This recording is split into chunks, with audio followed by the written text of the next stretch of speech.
It was always the small things, like how she would lower her voice when everyone else got louder, or how she would blink rapidly like she was fighting back tears even when no one had raised their tone.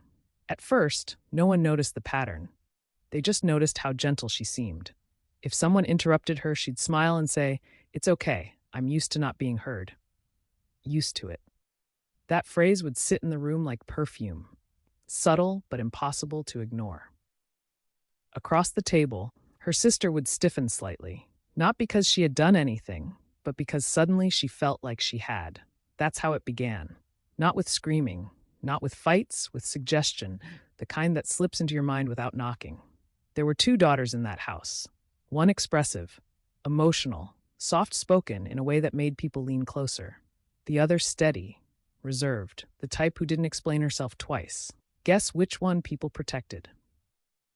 It started with conversations in the kitchen. "I don't want to cause drama," she'd whisper to their mother. "I just wish she didn't resent me." Resent. It was such a heavy word for something so undefined. "What did she do?" their mother would ask. A pause, a sigh. "It's not what she does, it's how she looks at me." Now think about that.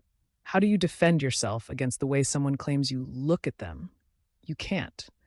And that's the brilliance of it.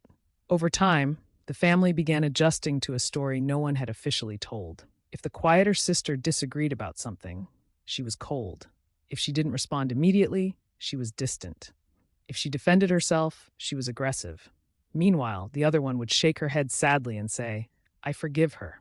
I know she's hurting." Forgiveness, offered publicly, creates a villain automatically, and slowly, without ever raising her voice, she became the wounded one. Here's what most people don't understand about psychology. The brain sides with visible emotion. Tears are evidence. Calmness is suspicious. So when the quieter sister stood there, composed, trying to explain herself logically, it felt wrong. Why isn't she more upset? Why isn't she crying?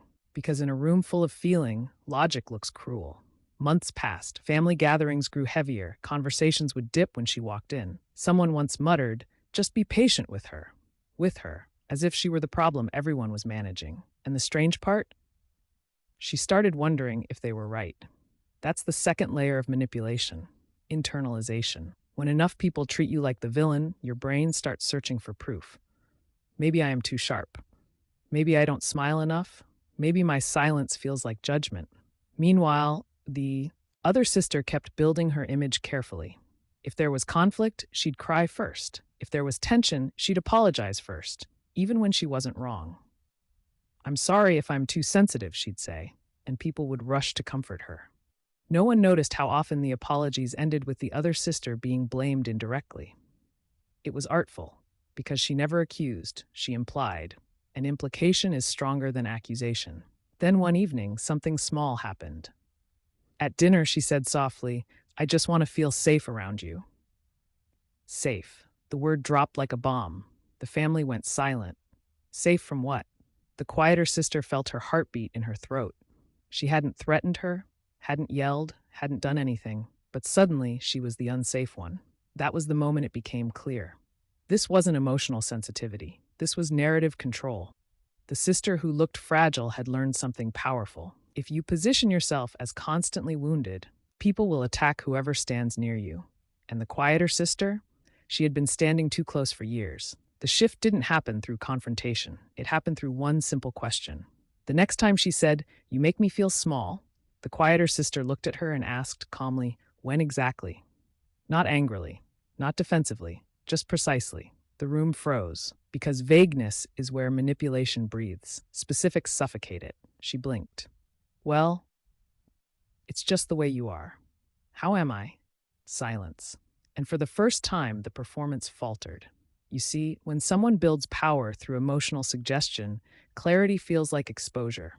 The family didn't change overnight, but something cracked.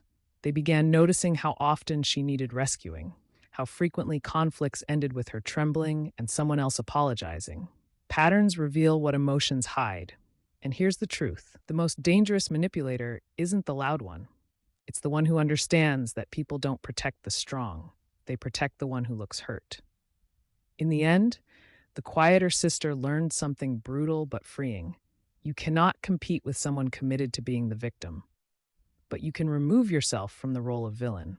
And once you stop reacting emotionally, the story they wrote about you begins to fall apart on its own. Because psychology works both ways, and performance has an expiration date.